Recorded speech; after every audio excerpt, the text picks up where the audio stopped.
एक गांव में जानकी नामक एक गरीब विधवा अपने बेटे सूरज के साथ रहती थी। पति के गुजर जाने के बाद जानकी घरों में चौका बर्तन करके अपना परिवार चला रही थी। जानकी सदैव भगवान की पूजा किया करती थी। उसके घर में ब्रह्मा विष्णु महेश त्रिदेवों की एक तस्वीर थी, जिसके आगे वो हर सुबह उठकर दीपक जलाया करती थी और नियम पूर्वक जो भी रूखा सूखा बनाती वो भोग लगाकर ही खाती थी। सूरज था तो छोटा पर समझदार बहुत था। वो अपनी माँ को अक्सर ऐसा करते देखा करता था। एक दिन उसने अपनी माँ से पूछा, माँ तुम भगवान की पूजा क्यों करती हो? जानकी बोली, इसलिए बेटा ताकि भगवान हमें हर मुसीबत से बचाए। सूरज ने पूछा, माँ क्या भगवान हमें सारी मुसीबतों से बचा लेते हैं? जानकी बोली, हाँ बेटा, भगवान हमारी हर मुसीबत में रक्षा करते हैं। अपनी माँ से ऐसी बातें करते करते सूरज सो जाता है। अगले दिन जानकी काम पे चली जाती है। एक दिन सूरज की तबीयत खराब थी, पर वो दवाई खाने के लिए लगातार मना कर रहा था। जानकी उससे बोल रही थी, सूरज बेटा अगर दवाई नहीं खाओगे तो ठीक कैसे होगे? सूरज कहने लगा, माँ तुम ही तो कहती हो कि भगवान हमें सारी मुसीबतों से बचा लेते हैं, तो वो मुझे ठीक कर देंगे। मैं दवाई नहीं खाऊंगा, दवाई बहुत कड़वी होती है। जानकी सूरज के सर पर हाथ फेरते हुए कहने लगी, अरे तुम्हें नहीं पता कि भगवान जी ने ही तो मुझे ये दवाई दी है कि इसे सूरज को खिला देना, इसके बाद वो बिल्कुल ठीक हो जाएगा। वो देखो दवाई की पुड़िया भगवान के मंदिर में रखी है ना, और उन्होंने साथ में कटोरी में चीनी भी रखी है। अगर तुम्हें दवाई कड़वी लगे तो मैं तुम्हें चीनी खिला दूं, वो देखो। सूरज चौंकते हुए बोला, क्या सचमुच भगवान ने ही दवाई दी है? ठीक है फिर तो मैं दवाई खा लूंगा। माँ मुझे वो वाली चीनी भी दो। जानकी मन में सोचने लगी, हे ईश्वर मुझे क्षमा करना, मैंने आपका नाम लेकर सूरज को दवाई खिलाई है। मैं जानती हूँ आप मेरे बच्चे को जल्दी ठीक कर दोगे। हे पालनहार, हे ब्रह्मा विष्णु महेश, आपकी सदा ही जय हो। दवाई खाकर सूरज ठीक हो जाता है और जानकी से कहता है, माँ भगवान जी की दवाई से तो मैं बिल्कुल ठीक हो गया। मुझे बहुत जोरों की भूख लगी है, मुझे दाल चावल खाने हैं माँ। जानकी बोली, अच्छा बेटा आज मैं तेरे लिए दाल चावल ही बनाऊंगी। जानकी उस दिन सूरज के लिए दाल चावल बनाती है। जानकी भगवान को भोग लगाकर सूरज को खाना देने ही लगी थी कि तभी गांव का मुखिया आ जाता है और कहता है, कर्ज के बाकी बचे हुए रुपए तू कब तक लौटाएगी? तूने अपने पति की बीमारी के लिए मुझसे 5,000 रुपए लिए थे, जो ब्याज के साथ 15,000 हो चुके हैं। जानकी हाथ जोड़कर बोली, आप चिंता मत करो, मुझे कुछ महीनों की मोहलत और दे दो, मैं आपका सारा कर्ज चुका दूंगी। मुखिया बोला, ठीक है 15 दिन बाद 5,000 रुपए दे देना, बाकी बचे हुए पैसे 2-3 महीने के अंदर लौटा दे। इतना कहकर मुखिया वहां से चला जाता है। जानकी परेशान हो जाती है कि वो इतनी जल्दी रुपए कहां से लाएगी। जानकी घरों में काम करती थी, वहां से भी वो रुपए मांगती है, पर पहले ही वो महीने के पैसे ले चुकी थी, इसलिए मालकिन ने और पैसे देने से मना कर दिया।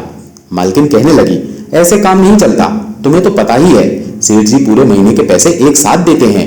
अब मैं तुम्हें और पैसे दे दूंगी तो मुझे भी तो पूरे महीने घर का खर्च चलाना है।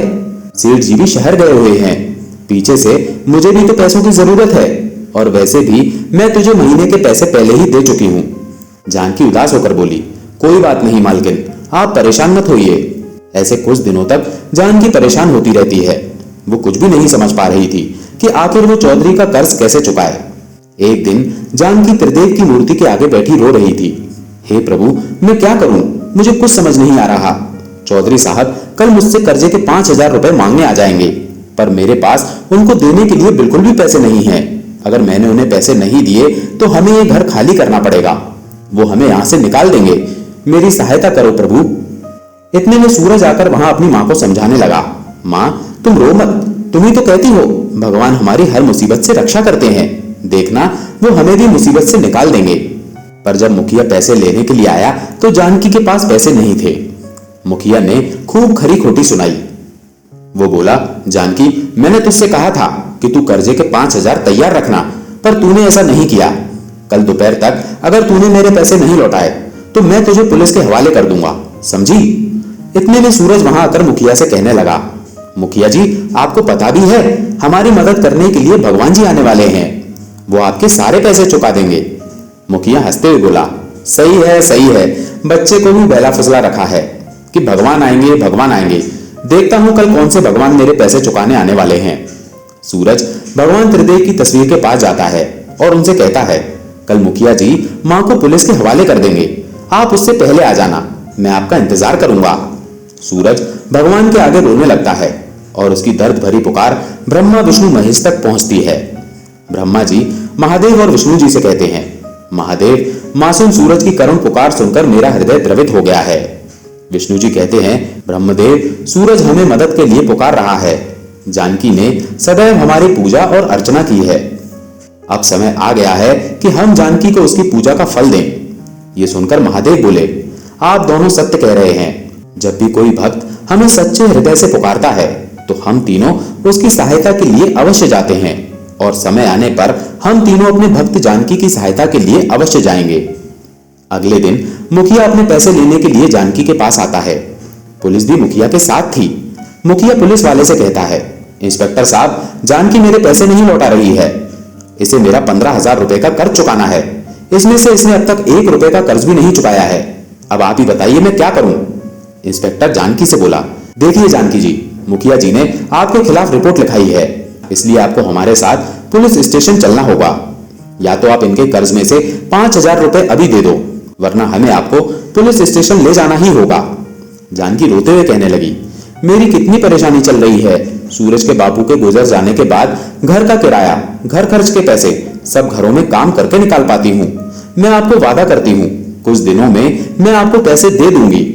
मुखिया कठोर स्वर में बोला, नहीं नहीं इंस्पेक्टर साहब, मुझे इस पर विश्वास नहीं है। ना जाने कभी मेरे पैसे दिए बिना गांव छोड़कर भाग गई तो मैं कहां खोजूंगा इसको। आप इसे बोलो मेरे पैसे अभी दे। सूरज भी इंस्पेक्टर साहब से प्रार्थना करने लगा, पुलिस अंकल, अभी भगवान जी आते ही होंगे, वो आपके सारे पैसे दे देंगे, आप मेरी माँ को मत ले जाओ। इंस्पेक्टर साहब जानकी से कहते हैं, आपको हमारे साथ पुलिस स्टेशन चलना होगा। तभी 3 व्यक्ति वहां आ जाते हैं और कहते हैं, रुकिए इंस्पेक्टर साहब, आप जानकी को कहीं नहीं ले जा सकते। चौधरी साहब के पैसे हम देंगे। ये लीजिए चौधरी साहब, आपके कर्ज के पूरे 15,000। इंस्पेक्टर साहब, अब आप जानकी को छोड़ दीजिए। मुखिया उन तीनों से पूछता है, वैसे मैंने आपको पहचाना नहीं, आप जानकी के रिश्तेदार हैं क्या? देखने में तो आप बड़े व्यापारी लग रहे हैं। इतने में सूरज एकदम से बोल पड़ा, ये भगवान जी हैं, मैं जानता था भगवान जी हमारी मदद को जरूर आएंगे। मुखिया हंसता हुआ बोला, बच्चा नादान है, खैर मुझे क्या, मुझे तो अपने पैसों से मतलब था, वो मुझे मिल गए। चौधरी और पुलिस वहां से चले जाते हैं। जानकी उन तीनों व्यक्तियों से बोली, मैंने आपको पहचाना नहीं। तीनों देव अपने वास्तविक रूप में आ जाते हैं। सूरज खुश होकर बोलता है, ये भगवान जी हैं, मैं जानता था भगवान जी हमारी मदद को जरूर आएंगे। जानकी और सूरज को आशीर्वाद देकर त्रिदेव अंतर ध्यान हो जाते हैं और उनके चरणों के स्थान पर 3 सोने के सिक्कों से भरे कलश वहां रह जाते हैं। जानकी के ऊपर ब्रह्मा विष्णु महेश की कृपा हो जाती है और त्रिदेव का चमत्कार उसके जीवन को खुशियों में बदल देता है। जानकी उस गांव को छोड़कर दूसरे गांव चली जाती है और वहां जाकर नई जमीन खरीदकर खेती बाड़ी का काम शुरू करती है। सूरज को पढ़ने लिखने के लिए वो स्कूल में डाल देती है। जानकी अक्सर मंदिरों में भंडारा भी करवाने लगी। उसने अपने जैसे बहुत से गरीबों की मदद की, उन्हें रोजगार दिया। जानकी का एक ही सपना था कि वो अपने बेटे सूरज का भविष्य उज्जवल बनाए। पृथ्वी की रक्षा और जन कल्याण के हित के लिए न जाने कितनी बार भगवान इसी तरह आते रहे हैं और आते रहेंगे। दोस्तों, आपको ये कहानी कैसी लगी कमेंट करके जरूर बताएं। अच्छी लगी हो तो वीडियो को लाइक करके चैनल को सब्सक्राइब जरूर कर लें। धन्यवाद।